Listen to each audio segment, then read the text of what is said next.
तो फाइनली हमारी राइड जो है ऑफिशियली शुरू हो गई है।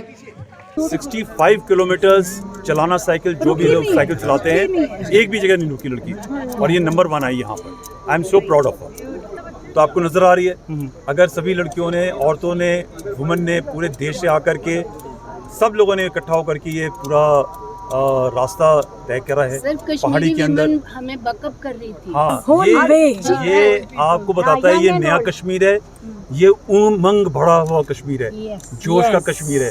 जब इस रास्ते में सभी लड़कियों को, लेडीज जिनकी उम्र बुजुर्ग भी थी, मिडिल एज की भी थी और बच्चे भी थे, जब थम्स अप कर रहे थे इनको, मैंने भी देखा शेयरिंग हो रही है।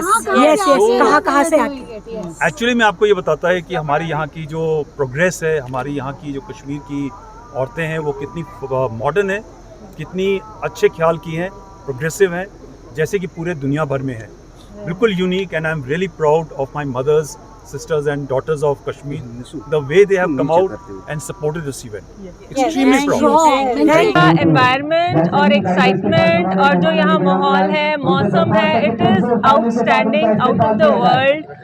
और ये हम मौका हमेशा हमेशा याद रखने वाले हैं। बहुत अच्छा लग रहा है, बहुत एक्साइटेड है। कल तो जब हम लोग आए बहुत बारिश हो रही थी, थोड़ा सा लो फील कर रहे थे, लेकिन आज मौसम भी बहुत अच्छा है, बहुत एनर्जी लेवल है यहाँ, और हम लोग बहुत ज़्यादा एक्साइटेड हैं। मैं लखनऊ से आई हूँ और मैं सबकी तरफ से बारामूला का सब लोगों का हम यहाँ पे वो करते हैं, बहुत अच्छा लग रहा है, and I am really excited.